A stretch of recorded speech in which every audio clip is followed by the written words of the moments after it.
bahwa mengapa orang pilihan bisa gagal? Karena meninggalkan kasih mula-mula. Jadi yang terjadi, apapun yang dia kerjakan, jangan salah mengerti saya. Orang pilihan yang gagal, gak selamanya harus ada di karaoke. Orang pilihan yang gagal, kadangkala masih ada dalam pelayanan. Halo? Masih dalam pelayanan, tetapi hidup dalam kepahitan. Hidup dalam perzinahan. Hidup dengan menghalalkan segala cara, tapi masih ada di pelayanan, saudara-saudara. Ini yang saya bilang meninggalkan kasih mula-mula, dan saya catat di sini, segala sesuatu yang dikerjakan tinggal rutin, dan tidak lagi memakai hati. Nah ini yang kita mau belajar, ini menarik. Saya khawatir ada banyak jemaat Tuhan yang sedang bersama-sama mengikuti ibadah ini, lalu sedang menghadapi kondisi ini. Buka Alkitab kita. Wahyu pasal 2 ayat 1-5 ini surat Kristus kepada jemaat Tuhan di Efesus. Tuliskanlah kepada malaikat jemaat di Efesus. Inilah firman dari dia yang memegang ketujuh bintang itu di tangan kanannya. Dan berjalan di antara ketujuh kaki dian emas itu. Artinya dia penguasa. Dia yang mengatur. Dia yang mengendalikan segala sesuatu. You better listen to him. Ya kan? Karena memang dia yang memegang dan dia berjalan di tengah-tengahnya. Ayat 2. I know your works. Aku tahu segala pekerjaanmu. Jerih payahmu, ketekunanmu. Artinya apa? Ini orang-orang masih di pelayanan. Ini orang-orang masih melakukan kegiatan-kegiatan rohani. Aku tahu bahwa engkau tidak dapat sabar terhadap orang-orang jahat. Bahwa engkau telah mencobai mereka yang menyebut dirinya rasul. Tapi yang sebenarnya tidak demikian. Bahwa engkau telah mendapati mereka pendusta. Jadi saudara yang kasih dalam Tuhan. Orang-orang ini kelihatannya masih serius di pelayanan. Ayat yang ketiga. Dan engkau tetap sabar. Dan menderita oleh karena namaku. Dan engkau tidak mengenal lelah. Jadi saudara yang kasih dalam Tuhan. Secara kasat mata kita gak melihat kekurangan. Jadi luarnya, outward appearance-nya. Everything is perfect. Ayat yang keempat. Namun demikian. Aku mencela engkau. Karena engkau telah meninggalkan kasihmu yang semula. Wow, ini serius. Coba lihat ayat yang kelima. Kenapa ini hal yang serius? Mungkin sebagai saudara bilang, ya tapi kan setiap orang masih ada kekurangan dan kelemahannya. Toh at least dia masih melakukan hal-hal yang baik. Betul, tapi ayat yang kelima bilang. Sebab itu ingatlah betapa dalamnya engkau telah jatuh. Jadi meninggalkan kasih mula-mula. Menjalankan segala sesuatu hanya rutin dan tidak lagi memakai hati. Kata Alkitab adalah kejatuhan. Bos. Orang jatuh, masih bisa bangun. Tapi kalau jatuh gak bangun-bangun, artinya either pingsan, atau either mati bos. Sekali lagi saya ulangi. Selama kita jatuh, kita masih bisa bangun. Tapi kalau kita jatuh gak bangun-bangun, saya khawatir itu bukan jatuh. Tapi kematian sedang menjemput. Orang itu jatuh. Kok gak bangun-bangun? Coba tes nadinya. Ya. Mate. Ngerti gak maksud saya? Iya kan? Jadi mumpung kita masih mengalami kejatuhan, cepat bangun. Saudara-saudara yang sedang menerima berkat Tuhan melalui ibadah yang berbahagia ini. Kalau saudara tahu, wah saya sedang jatuh, cepat bangun. Karena kalau kita jatuh udah gak mampu bangun, saya khawatir kita sebetulnya sedang mengalami kematian rohani. Coba lihat selanjutnya ini, ayat yang kelima. Sebab itu ingatlah betapa dalamnya engkau telah jatuh. Dan bahasa Alkitab sangat tegas. Alkitab gak bilang, ya kamu cuma ada dalam kekurangan, perbaikilah. No. Ayat ini tidak bilang kamu dalam kekurangan dan perbaikilah. Tapi ayat yang kelima ini bilang apa? Bertobatlah. Dan lakukan lagi apa yang semula engkau lakukan. Jika tidak demikian aku akan datang kepadamu dan aku akan mengambil kaki dianmu dari tempatmu. Jikalau engkau tidak bertobat. Saudaraku. Bukan semua orang yang masih pelayanan berarti aman. Oh, saya tidak berusaha menakut-nakuti saudara. Saya hanya menyampaikan kebenaran firman Tuhan. Karena so many Christian lost in church. Ada banyak orang Kristen yang terhilang padahal dia masih di gereja. Dia di gereja tapi lakukan hubungan seks sebelum nikah. Dia masih menerima firman Tuhan tapi pacaran sama suami orang. Dia masih ada di gereja tapi curi duit uang gereja, saudara. Dia aktif di pelayanan tapi korupsi. Dia aktif di pelayanan tapi suami istri ribut terus. Istri tidak pernah mau tunduk sama suami, suami kasar sama istri. Saudaraku yang kasih dalam Tuhan, itu saja sudah cerminan ada sesuatu yang gak beres. Dia membiarkan setan terus masuk menyerang. Dan setan tidak bisa masuk menyerang kalau tidak ada celah yang terbuka. Hari ini saya sedang mau ingatkan buat setiap saudara yang still in church. Minggu lalu saya bahas ada yang namanya false comfort. Kenyamanan yang palsu. Dan saya khawatir ada orang yang sedang hidup dalam kenyamanan yang palsu. Dianggap, toh saya masih ada di gereja, toh saya masih pelayanan, toh saya masih berkhotbah, toh saya masih main pujian, toh saya masih main musik. Tapi hidupnya penuh dengan pornografi, hidupnya penuh dengan alkohol, hidupnya penuh dengan judi, hidupnya penuh dengan hal-hal yang najis dan tidak berkenan di hadapan Tuhan. Sorry, I love you. Dan sebagai hamba Tuhan yang mengasihi saudara, I think I have to tell you the truth. Sebagai hamba Tuhan yang mengasihi saudara, saya pikir saya harus memberitakan firman Tuhan as murni, sesuai dengan apa yang firman Tuhan katakan.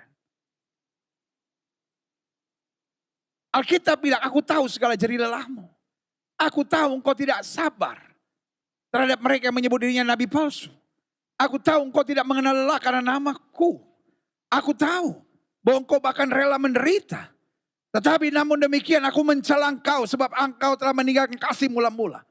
Ingat betapa dalamnya kamu telah jatuh. Bertobat dan lakukan lagi apa yang harus kau lakukan. Jadi saudaraku yang kasih dalam Tuhan.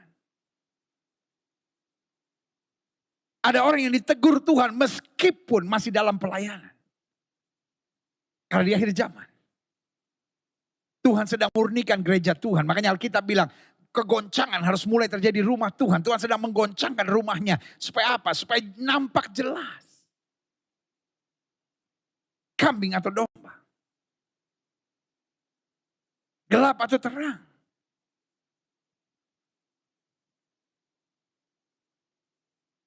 Lalang atau gandum. Karena Alkitab bilang yang sudah berbuah sekalipun dibersihkannya. Supaya lebih banyak berbuah. Relakan diri kita. Untuk terus dibersihkan Tuhan. Karena Alkitab berkata yang rela dibersihkan akan dipakai untuk maksud yang mulia. Kita lihat selanjutnya, klik. Salah satu hal yang sangat harus kita perhatikan selalu adalah menjaga semangat motivasi. Meskipun kita masih pelayanan, meskipun kita masih cinta Tuhan, meskipun kita masih dengar lagu-lagu rohani, meskipun kita masih pakai kalung salib. Tapi semangat motivasi ini yang paling menentukan. Saya pelajari, klik. Apa semangat motivasi kita? Menjadi hamba yang taat dan berkenan. Bukan menjadi orang yang sekedar diberkati, sukses luar biasa. Betul kita diberkati, betul kita pasti berhasil. Betul kita pasti beruntung. Tahun ini dalam pelayanan kita beri nama The Year of Gain. Tahun keberuntungan. Kita yakin bahwa hal-hal yang baik Tuhan mau sediakan buat kita. Tapi izinkan saya juga mengingatkan buat saudara. That is not our target. Itu visi gereja kita, yes. Tetapi target kita tetap menjadi hamba Tuhan yang taat dan berkenan kepada Tuhan.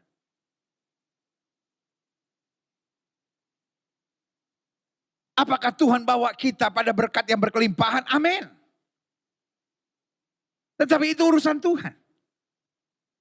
Urusan berkat, urusan sukses, urusan mujizat, urusan kemenangan itu urusan Tuhan. Tuhan yang akan menyediakan buat kita. Tugas kita mempertahankan motivasi kita, dorongan kita, semangat kita untuk tetap menjadi hamba Tuhan yang berkenan di hadapan Tuhan. Amin. Mungkin setelah menatap saya dan berkata, saya seorang jaksa pendeta. Even though engkau seorang jaksa. Tapi engkau hamba Tuhan yang harus taat dan berkenan kepada Tuhan. Ketika kita menyadari ladang kita boleh berbeda-beda. Tetapi kondisi kita, panggilan kita, keberadaan kita tetap sama. Hamba Tuhan. Yang taat dan berkenan kepada Tuhan. Yang kedua. Semangat motivasi apa yang harus kita jaga? Membalas cinta Tuhan, memuliakan Tuhan, serta menyenangkan hati Tuhan. Bu. Sebagai istri. Kenapa engkau bisa ngalah sama suami? Kenapa engkau bisa sabar? Kenapa engkau bisa tunduk? Karena kita mau balas cinta Tuhan, Tuhan terlalu baik buat kita. Sebagai suami, kenapa engkau bisa menguasai diri? Kenapa engkau tak bisa mempertahankan hidup suci? Sebagai seorang yang ada dalam gereja, kenapa engkau bisa mengembalikan perpuluhan milik Tuhan? Kenapa engkau bisa berkorban? Kenapa engkau mau berbuat banyak untuk pekerjaan Tuhan? Jawabannya sederhana, karena kita mau membalas cinta Tuhan. Mau menyenangkan hati Tuhan, mau senantiasa meninggikan namanya. Pertanyaan saya adik-adik muda. Kenapa engkau tidak pacaran dengan orang yang tidak seiman? Kenapa engkau paksakan dirimu untuk tetap menjaga kesucian? Kenapa engkau menolak pornografi? Para orang muda sekarang bilang, enggak apa-apa, itu kan untuk pengetahuan. Pengetahuan apa? Roh setan menguasai hidup saudara. Terlalu banyak anak-anak muda hari-hari ini hidup dengan onani, masturbasi. Kenapa? Karena tontonannya selalu hal-hal yang sifatnya najis, saudara-saudara. Dan ini yang saya mau bilang sama saudara. Seks itu seperti macan tidur. Saya ulangi sekali lagi, seks itu seperti macan tidur. Jangan dibangunkan sebelum pada waktunya. Kenapa anak-anak muda sekarang sedang bingung? Kenapa ya kok dorongan seksual saya begitu tinggi. Sampai akhirnya saya lakukan onani, masturbasi. Kenapa ya saya mudah sekali terbujuk dengan kekasih saya. Disenggol sedikit terus kayaknya naik itu dorongan seksual. Tapi setelah melakukannya saya menyesal. Karena sudah buka pintu terlalu lebar. Berhenti nonton tayangan-tayangan cabul. Berhenti baca-bacaan cabul. Berhenti lihat gambar-gambar cabul. Dalam nama Yesus itu merusak otak, jiwa, pikiran dan hidupmu. Engkau orang muda yang sedang mau dipersiapkan Tuhan hal-hal yang baik. Jangan rusak dirimu dengan hal-hal yang cabul itu. Adik-adik muda. Kalau kita sadar Tuhan itu baik buat kita. Meskipun kita tahu kita masih dalam tantangan, masalah, persoalan bertubi-tubi. Tapi selalu Tuhan bela, selalu Tuhan kuatkan kita. Maka apa yang kita buat? Kita mau membalas cinta Tuhan. Alkitab berkata dengan apakah aku membalas kebaikan Tuhan. Kecuali hidup menurut kehendak dan rahmatnya. Berarti jelas semangat motivasi apa yang harus kita jaga. Satu. Menjadi hamba yang taat dan berkenan. Yang kedua. Membalas cinta Tuhan, memuliakan Tuhan, meninggikan Tuhan. Serta menyenangkan hati Tuhan. Yang ketiga. Semangat motivasi apa yang harus kita miliki? Menjadi saksi Tuhan. Serta meluaskan kerajaan Tuhan. Aku mau menjadi saksi Tuhan. Kenapa kita berjuang? Sebagai seorang mahasiswa, kenapa kita berjuang? Sebagai pelajar, untuk menjadi pelajar teladan, untuk menjadi seorang yang prestasinya luar biasa. Kenapa kita mau jadi istri yang baik? Kenapa kita mau jadi suami yang baik? Kenapa kita mau bangun rumah tangga yang penuh damai sejahtera? Kenapa kita kalau pemimpin, kita mau jadi pemimpin yang bertanggung jawab untuk karyawan kita. Kita gak mau nyusahin orang, kita gak mau merugikan orang. Karena kita mau jadi saksi Tuhan.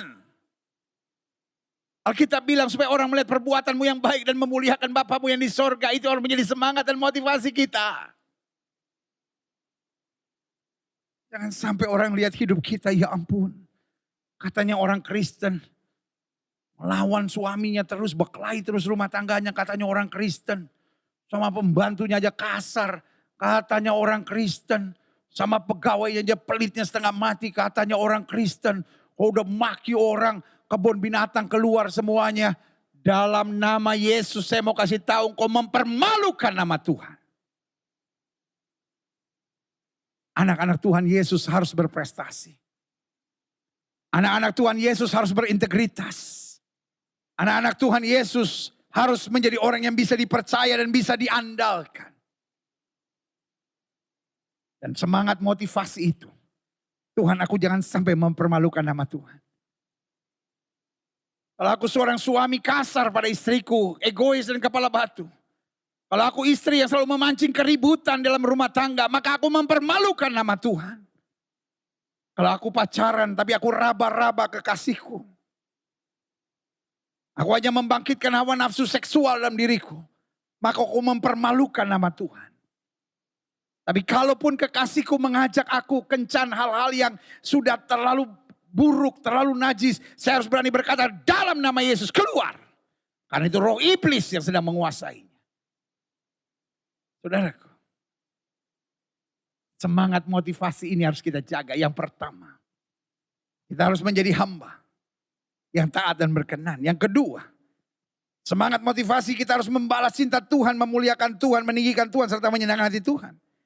Yang ketiga, menjadi saksi Tuhan serta meluaskan kerajaan Allah. Tuhan, biar lewat hidupku orang merasakan kasih Kristus, damai Kristus, sukacita, bahkan suasana sorga. Makanya doa Bapa kami kita selalu berbunyi apa? Datanglah kerajaanmu. Lewat apa kerajaan Tuhan datang? Lewat kita, the church. Kita yang adalah bait roh Allah. Kita yang menghadirkan damai, kasih, sukacita, semangat dan kekuatan. And great example. Dan menjadi teladan. Buat orang di sekitar kita. Amin. Selanjutnya. Semangat motivasi apa? Semangat motivasi melawan iblis dan menghancurkan pekerjaan iblis serta merebut jiwa-jiwa. Alkitab bilang lawan musuh iblis. Berkeliling mencari orang yang dapat ditelannya. Apakah kita hanya menjaga dari serangan iblis? No. Alkitab bilang lawan, lawan, lawan. Dan setelah kita melawan iblis, kita menghancurkan pekerjaan. Bagaimana kita menghancurkan pekerjaan? Dengan memberitakan Injil. Bagaimana kita menghancurkan pekerjaannya? Dengan memberitakan kabar baik.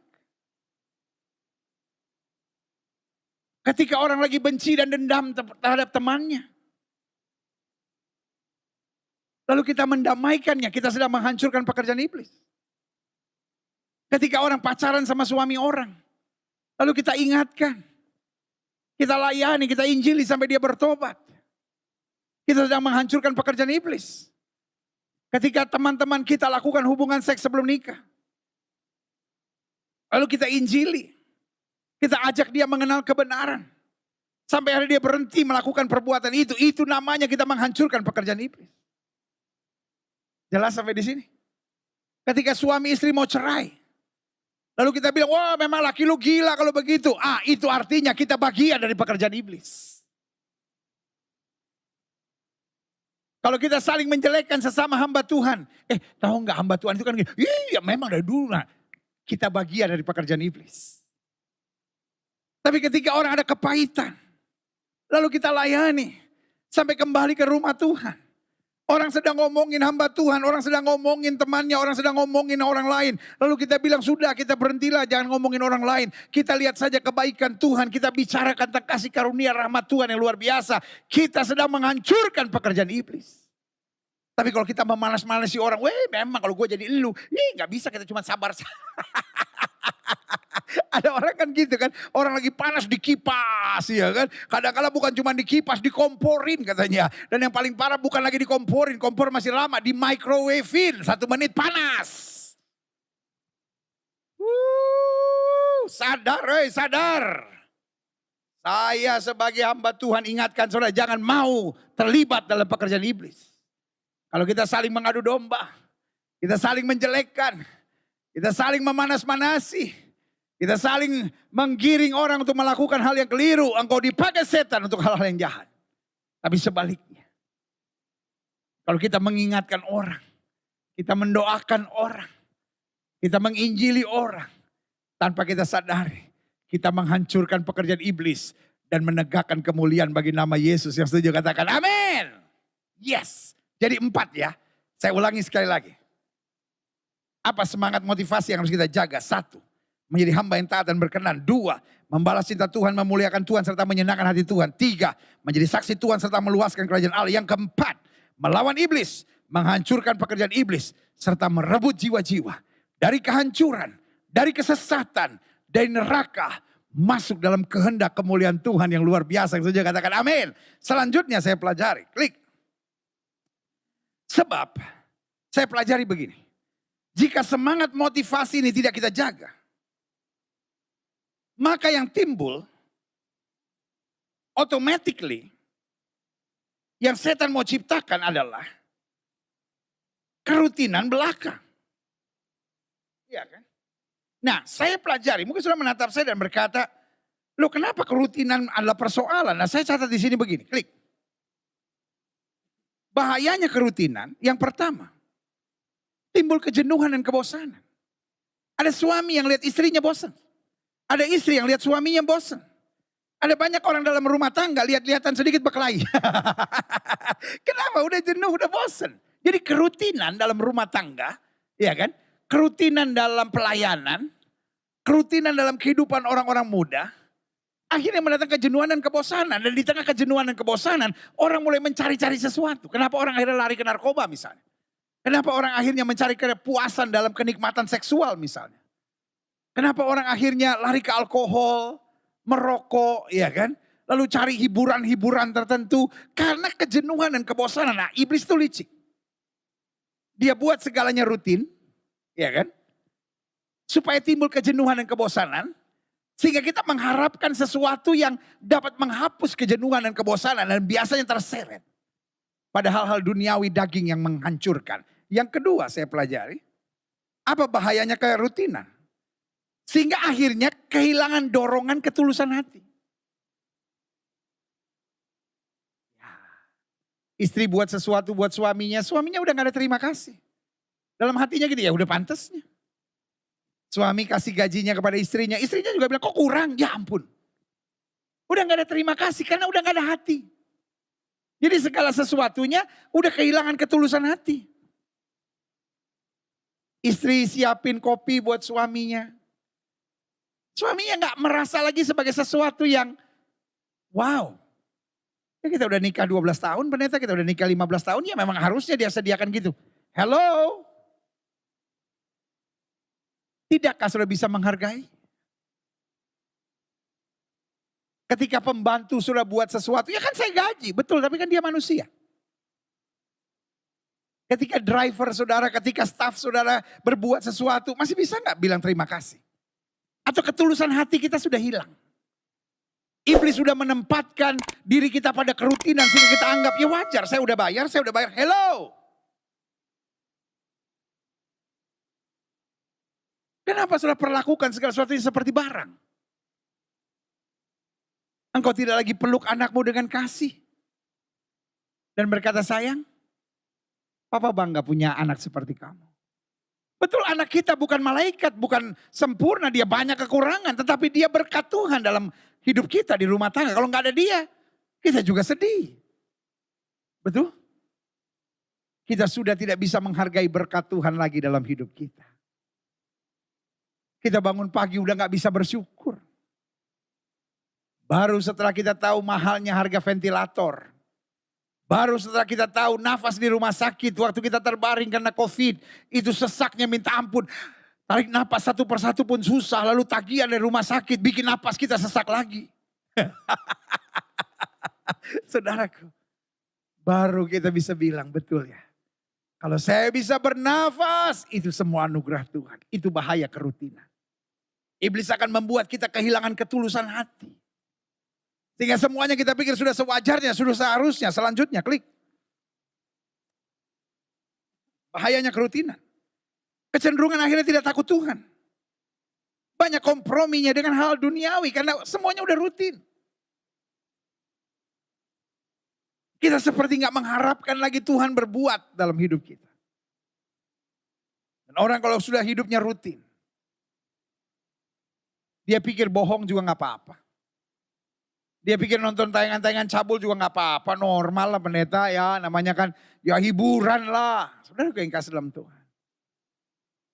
Hiburan kita sejati. Waktu kita dapat berkata Tuhan terima kasih. Saya dapat mempertahankan hidup yang benar di hadapan Tuhan.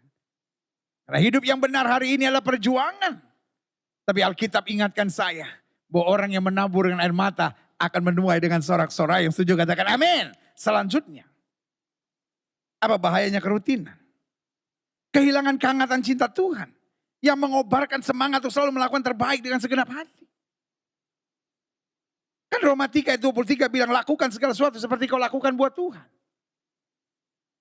Kerutinan membuat kita mengerjakan seperti robot. Dan itu salah satu yang iblis kehendaki. Iblis mau kita kerjakan segala sesuatu hanya serutin aja seperti robot aja. Tapi Tuhan mau. Saya melayani suami. Saya melayani istri. Saya melayani anak-anak saya mengasihi orang tua saya. Saya berbuat apapun dalam tugas pelayanan, tugas pekerjaan, tugas keseharian saya. Saya tahu Tuhan, saya mengerjakan ini. Seperti untuk Tuhan. Karena saya mau lewat apapun yang saya kerjakan. Hanya satu nama. Yesus Kristus Tuhan yang dimuliakan. Yang setuju katakan amin. Woo! Doa saya. Setiap saudara bebas dari kerutinan. Kalau saudara hari-hari ini mulai rasa jenuh. Pendeta udah setahun lebih loh pendeta. Covid ini bikin saya betul-betul stres gitu. Karena kejenuhan semua akhirnya rutin. Saudaraku yang kasih dalam Tuhan. Mengerjakan sesuatu yang rutin. Tidak harus dikuasai dengan kerutinan. Mengerjakan sesuatu yang rutin. Tapi dengan hati yang berkobar untuk melakukan segalanya untuk Tuhan. Ada sesuatu kenikmatan yang mendatangkan kita untuk melakukan yang terbaik bagi kemuliaan Allah. Yang setuju katakan saya siap. Saya berdoa khusus buat siap saudara. Yang sedang merasa apapun yang kau kerjakan rutin. Jangan saudara pikir, ya tapi saya cuma di rumah saja. Saya cuma begini. Saudara gue kasih dalam Tuhan. Orang yang terbang-terbang ke luar negeri. Sebelum Covid pasti. Juga bisa saja dikuasai oleh kerutinan. Aduh saya mesti terbang lagi. Ingat. Yang menjenuhkan buat setiap saudara. Kadangkala merupakan mimpi orang buat saudara. Saya cuma urus anak saya ini pendeta, saya bosan, saya jenuh. Ada orang yang sedang menangis dan berkata, Tuhan berikan aku anak. Kenapa engkau tidak bisa menghargainya? Ada orang-orang yang punya anak tapi dipisahkan dari ibunya. Karena satu dan lain hal. Engkau masih bisa mengurus anakmu meskipun rutin. Kenapa engkau tidak bersyukur? I know it's hard for you. But as a servant of God, I know things more than you do. Yang sudah lihat mungkin hanya kejenuhan urus anak. Tapi di sisi yang lain kadang-kala saya harus menangis mendengar cerita. Orang yang punya anak tapi dipisahkan. Sehingga dia gak bisa peluk anaknya. At least you can still hug your son, your daughter.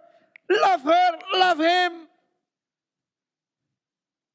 Kenapa akhirnya saudara hanya complaining?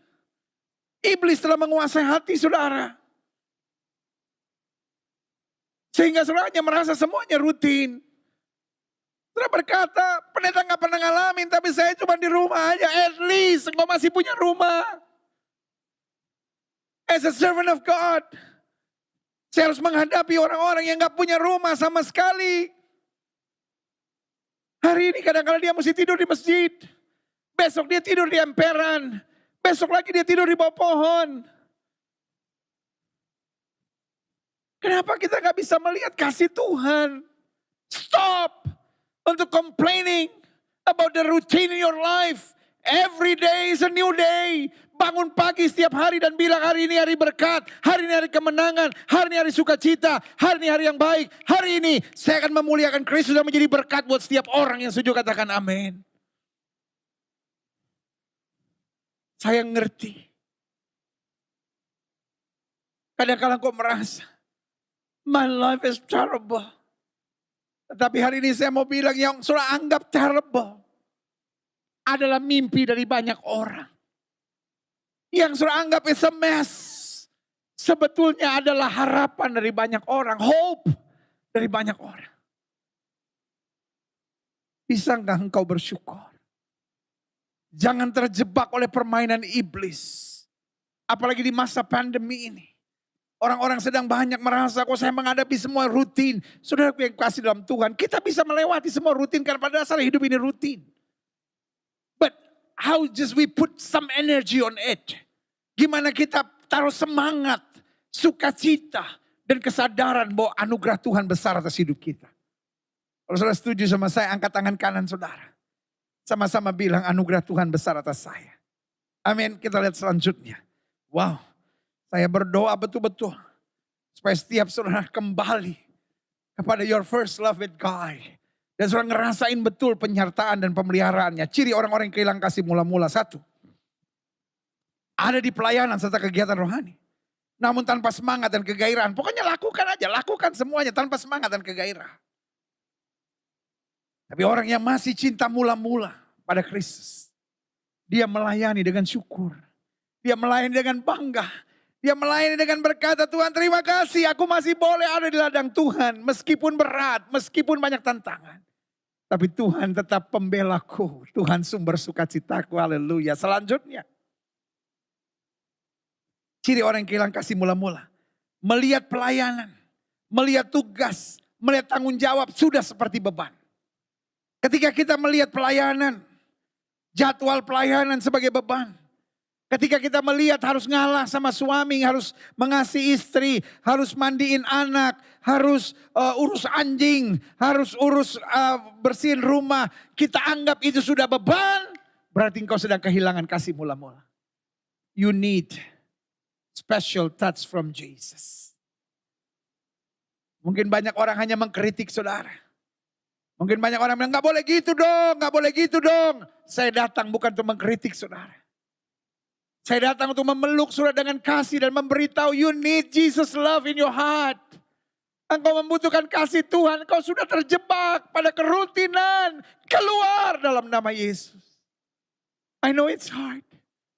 Karena kau bangun pagi dan kau merasa, I'm just a robot. Saya harus buat ini, kalau enggak suami saya marah. Saya harus buat ini, kalau enggak mertua saya emosi. Saya harus buat ini, kalau enggak ipar saya kritik saya. Saya harus buat ini, kalau enggak orang ngomongin saya. Saudaraku yang kasih dalam Tuhan. Biar kasih mula-mula kembali menguasai hati dan pikiran saudara. And you know, life is so exciting. Hidup itu begitu menggairahkan. Karena kasih mula-mula Kristus di hati kita. Selanjutnya, ciri orang yang kehilangan kasih mula-mula. Pelayanannya hanya jadi show. Supaya dilihat orang. Tapi behind closed door, nothing.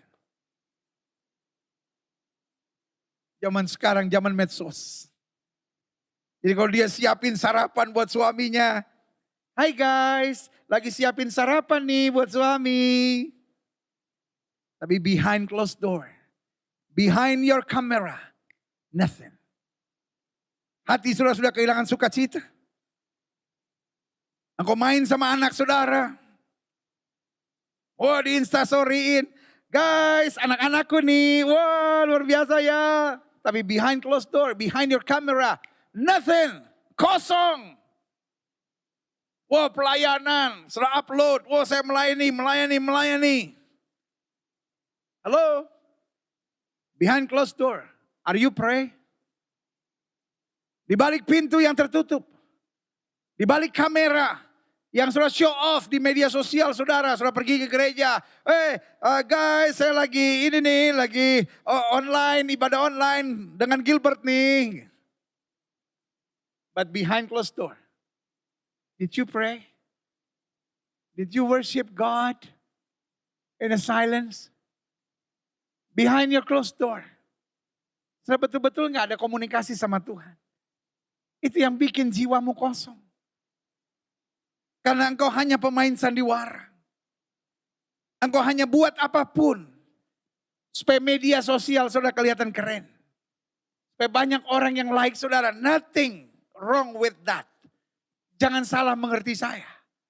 Mendingan saudara upload saudara lagi berdoa daripada saudara lagi tempeleng orang, right? Nothing wrong with that. Jangan salah mengerti saya. Silahkan, saudara mau posting, saudara lagi berdoa, lagi baca Alkitab, lagi main sama anak, lagi main sama suami. Kenapa tidak? Baik saudara, saya support. Tetapi yang saya mau ingatkan, baik berimbang. Di depan kamera, di belakang kamera harus just the same. Don't be an actress or actor. Jangan jadi pemain sandiwara, kayak lagu pada zaman tahun berapaan, 70-an ya. Dunia ini panggung sandiwara. Ceritanya mudah berubah. Pendeta jadi ketahuan deh generasi tahun berapa. Pendeta lagunya modern apa? Saudara gue kasih dalam Tuhan. Yang saya mau ingatkan buat saudara. Ada banyak orang jenuh, kenapa? Karena dia mengabdi kepada dua Tuhan. Yang pertama dia mau menunjukkan sisi baiknya supaya orang puji dia. Tapi sebetulnya di dalam dirinya kosong. Sorry. Kerutinan memang menciptakan kemunafikan. Dan sebagai hamba Allah dalam nama Yesus saya mau ingatkan buat saudara. Kalau itu terjadi dalam diri saudara. Keluar dari belenggu kemunafikan itu. Lalu mulai isi. Bukan berarti yang di depan kamera harus sudah hapus. Tetapi yang di belakang kamera harus sudah lakukan hal yang sama. Sehingga yang mendorong kita untuk menjadi saksi Tuhan dimanapun. Bukan berarti kita harus berhenti pelayanan. Tetapi kita harus doa. Kita harus punya hubungan pribadi dengan Tuhan. Behind closed door. Amin. Selanjutnya. Lihat ya. Ciri orang yang hilang kasih mula-mula ada di pelayanan serta kegiatan rohani namun tanpa semangat dan kegairahan. Melihat pelayanan sudah sebagai beban. Pelayanan hanya sebagai show supaya dilihat orang tapi behind closed door nothing. Yang keempat banyak mengeluh serta bersungutnya. Jadi orang kalau udah banyak mengeluh dan banyak bersungutnya apa saja. Ya kan mau pelayanan ke, mau tugas ke, mau tanggung jawab ke, hari-hari ke, dalam rumah tangga ke. Lihat apa saja udah banyak mengeluh dan bersungutnya. Ya kan. Dia lihat TV-nya, TV saya kecil nih. Padahal ada orang yang gak punya TV. Ya kan dia lihat kamarnya, aduh bocor. Padahal ada orang yang gak punya kamar sendiri. Ya kan. Jadi ada orang yang selalu lihat segalanya dari sudut negatifnya, ini yang saya bilang. Dia mungkin masih di gereja, dia mungkin masih Kristen, dia mungkin masih menyebut dan berpikir dirinya anak Tuhan. Tapi sebetulnya dia kehilangan kasih mula-mula. Kasih untuk menyadari bahwa apapun yang terjadi dalam hidup saya, berkat Tuhan dahsyat dan luar biasa. Selalu saya bilang, hidup yang paling indah adalah hidup yang tahu bersyukur. Hidup yang paling indah adalah hidup yang tahu bersyukur. Dan selalu saya bilang, hidup itu murah.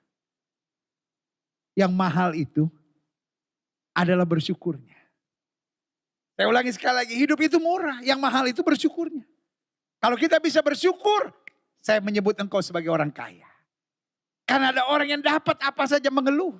Lihat apa saja mengeluh, lihat anaknya mengeluh, lihat suaminya mengeluh, lihat kekurangan sedikit mengeluh, lihat apa saja mengeluh. Tapi kalau kita belajar bersyukur, saya menyebut engkau orang yang kaya dan diberkati. Haleluya. Sebagai penutup, klik. Saya pelajari. Mengapa orang pilihan bisa meninggalkan kasih mula-mula? Satu. Karena tawar hati karena berbagai masalah. Masalah itu proses, masalah itu pendidikan, masalah itu ujian yang harusnya mendewasakan kita. Jangan masalah membuat kita tawar hati. Alkitab berkata, kalau kamu tawar hati di tengah masalah, kecillah kekuatanmu. Tuhan sedang mendidik kita. Di tengah masalah untuk menjadi semakin dewasa. Di tengah masalah untuk semakin mengandalkan Tuhan. Di tengah masalah untuk semakin menjadi orang-orang yang berhikmat. Dan di tengah masalah menjadi orang-orang yang semakin percaya mujizat Tuhan sediakan tepat pada waktunya buat setiap orang yang mengasihi dia. Haleluya. Selanjutnya, mengapa orang pilihan bisa meninggalkan kasih mula-mula? Karena mengerjakan segala sesuatu tanpa pengalaman pribadi dengan Tuhan. Jadi dia pikir segalanya karena saya bisa. Segala sesuatunya ya karena memang itu tugas saya. Tapi kalau dia tahu Tuhan dekat dengan saya. Tuhan pegang tangan saya. Ingat. Ketika Yusuf digoda oleh istrinya Potifar. Apa jawabannya?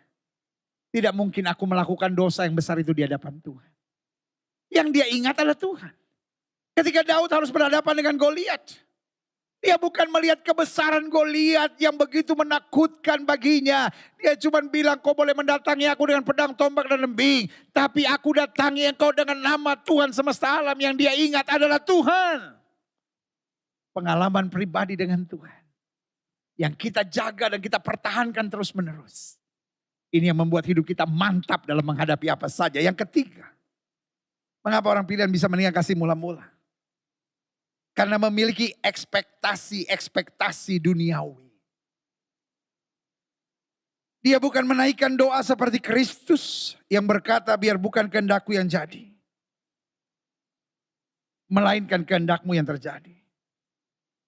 Tapi dia selalu berpikir, oh saya maunya sih suami saya ngalah lah. Saya mau istri saya beginilah. Saya mau begini. Hidup ini bukan soal ekspektasi di sekitar. Hidup ini adalah soal tekad diri kita. Saya harus jadi suami yang baik. Saya harus jadi anak muda yang bertanggung jawab. Oke, mama dan papa saya bercerai. Tapi saya buktikan bahwa bersama dengan Tuhan saya cakap menanggung segala perkara. Hidup bukan soal ekspektasi terhadap keadaan dan orang di sekitar kita. Tapi soal dorongan semangat iman dan keyakinan kita. Bahwa Allah turut bekerja dalam segala perkara untuk mendatangkan kebaikan. Buat setiap orang yang mengasihi dia. Setuju katakan amin. Yang terakhir. Saya undang pemain musik maju ke depan. Mengapa orang pilihan bisa meninggalkan kasih mula-mula? Karena tidak menenggelamkan diri dalam rencana Allah. Dia sibuk dengan harapan-harapannya. Dia sibuk dengan cita-citanya. Dia sibuk dengan mimpi-mimpinya. I know. Anak Tuhan Yesus harus punya mimpi. Anak Tuhan Yesus harus punya harapan. Tapi kapan harapan kita menjadi dahsyat dan luar biasa? Alkitab saya menjelaskan. Jika kamu tinggal dalam aku dan firmanku tinggal dalam kamu. Artinya kita bukan cuma sekedar punya mimpi. Kita bukan cuma sekedar punya harapan dan punya cita-cita. Tapi kita ngerti maksud Tuhan. Sehingga akhirnya kita berjalan di jalan Tuhan. Karena kalau yang kita harapkan, visi yang memang Tuhan percayakan buat kita. Maka melewati badai, melewati angin ribut, rencana Tuhan pasti tergenapi dalam hidup kita. Karena selalu saya katakan, yang bisa gagal adalah rencana saya. Tapi yang tidak mungkin gagal adalah rencana Tuhan yang luar biasa. Haleluya, haleluya, haleluya.